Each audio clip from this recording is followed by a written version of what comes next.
कंजूस सास की नवरात्रि की कहानी। सुशीला एक शहर में अपने बेटे अमित और बहू स्नेहा के साथ रहती थी। सुशीला का बेटा नौकरी करता था। घर में पैसों की कमी नहीं थी, लेकिन सुशीला बहुत कंजूस थी। अमित अपनी सारी तनख्वाह सुशीला को देता था। एक दिन स्नेहा सुशीला से बात करती है। स्नेहा, माँ जी, नवरात्रि का व्रत है, आप कुछ फल मंगा दीजिए। सुशीला, बहू, अगर तुझसे भूखा नहीं रहा जाता तो व्रत का ढोंग क्यों करती है? पता है मेरा बेटा कितनी मेहनत से पैसा कमाता है। तुझे व्रत में भी फल खाने हैं। फल पता है कितने महंगे हैं। स्नेहा, लेकिन माँ जी, फलाहार तो सभी करते हैं व्रत में। सुशीला, मैं कुछ नहीं मांगवाने वाली, इससे तो अच्छा है तू कल का बचा खाना खा ले। स्नेहा चुपचाप अपने कमरे में चली जाती है। शाम को स्नेहा अमित को सारी बात बताती है। अमित, माँ, तुम भी कमाल करती हो। थोड़े से फल मंगा लेती तो क्या हो जाता? आखिर हमारे पास पैसों की कमी नहीं है, फिर भी तुम हमेशा कंजूसी में लगी रहती हो। सुशीला, मैं ही घर छोड़कर चली जाती हूँ, फिर तुम दोनों पैसे लुटाते रहना। यह कहकर सुशीला घर छोड़कर चल देती है। स्नेहा, माँ जी, रुक जाइए, आप जैसा चाहें वैसे खर्च कीजिए। अमित, माँ, तुम तो बेकार गुस्सा हो रही हो। मैंने घर से तुम्हारे लिए निकलने के लिए नहीं कहा था। सुशीला, ठीक है, लेकिन इस घर में सब कुछ मेरे हिसाब से चलेगा। 2 दिन बाद स्नेहा सुशीला के पास जाती है। स्नेहा, माँ जी, कल 9वीं है, हमें कन्या पूजन करना है। आप मुझे कुछ पैसे दे दीजिए, मैं बाजार से प्रसाद बनाने का सामान ले आती हूँ। सुशीला, बहू, कन्याओं को खाना खिलाने से क्या होगा? एक काम कर, तू कन्याओं को पूजन करके 2-2 रुपए दे देना। बच्चे हैं, उन्हें बहलाना कौन सा मुश्किल काम है। स्नेहा सुशीला से बहस न करके चुपचाप अपने पैसों से सारा सामान ले आती है। अगले दिन अमित की भी छुट्टी थी। स्नेहा सुबह से ही रसोई में प्रसाद तैयार कर देती है। सुशीला, बहू, यह रसोई में से देसी घी की खुशबू आ रही है। क्या बना रही है देसी घी में? स्नेहा, माँ जी, हलवा बनाया था। सुशीला, देसी घी में अपने बेटे के लिए लाती हूँ और तू हलवा बनाकर खा रही है। स्नेहा, नहीं माँ जी, कन्या पूजन के लिए बनाया है। अभी पूजा करके कन्याओं को खाना खिलाना है।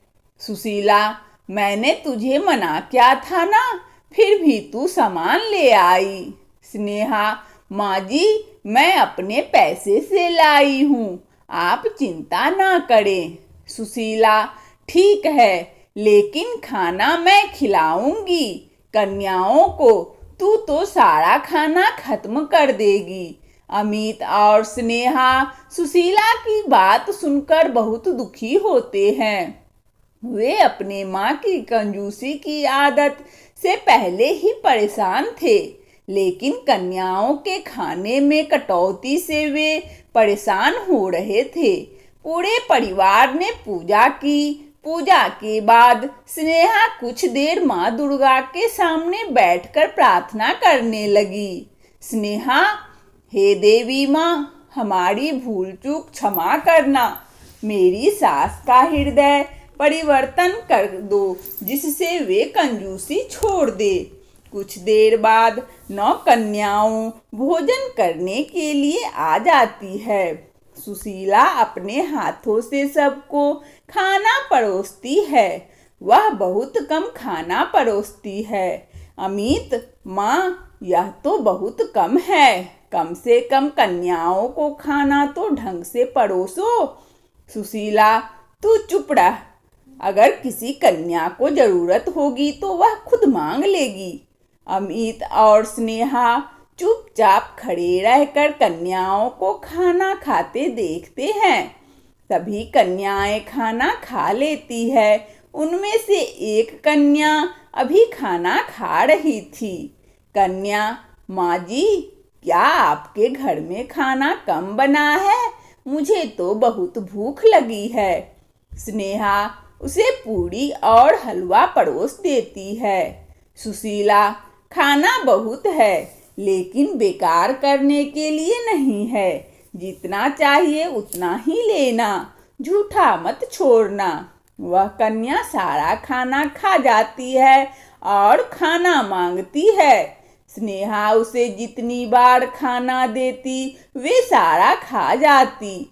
यह देखकर सुशीला परेशान हो जाती है। जब सारा खाना खत्म हो जाता है, कन्या, अभी तो मेरी भूख नहीं मिटी। सुशीला, अब तो खाना भी खत्म हो गया।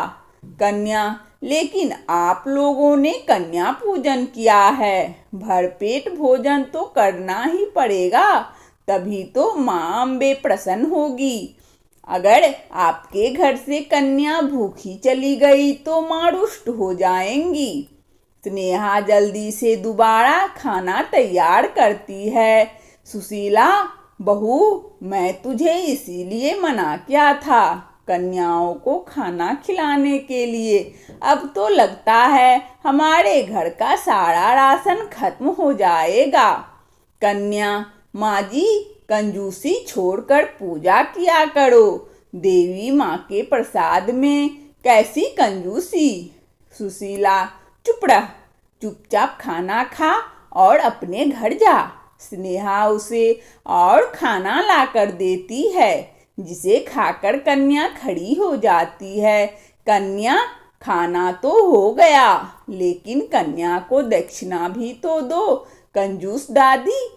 सुशीला, हे भगवान, अब इसे पैसे भी चाहिए। तभी अमित उस कन्या को पैसे दे देता है। अमित और स्नेहा उसके पैर छूकर आशीर्वाद लेते हैं। कन्या, आप भी पैर छू लो, मैं आपको भी आशीर्वाद दे दूंगी।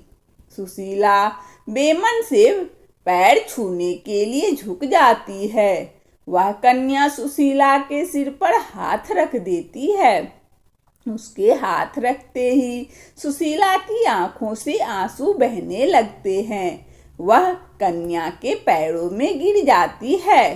सुशीला, माँ, मुझे माफ कर दो। अपनी कंजूसी के कारण मैंने आपका अपमान किया, लेकिन आपके छूते ही मेरे मन से सारे पाप मिट गए।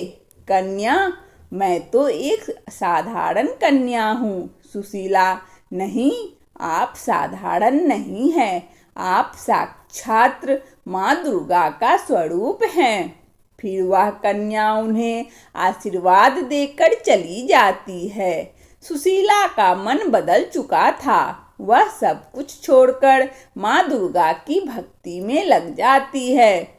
वंदना स्टोरी चैनल में इस भक्ति कहानी को सुनने के लिए आप सभी श्रोताओं को बहुत बहुत धन्यवाद।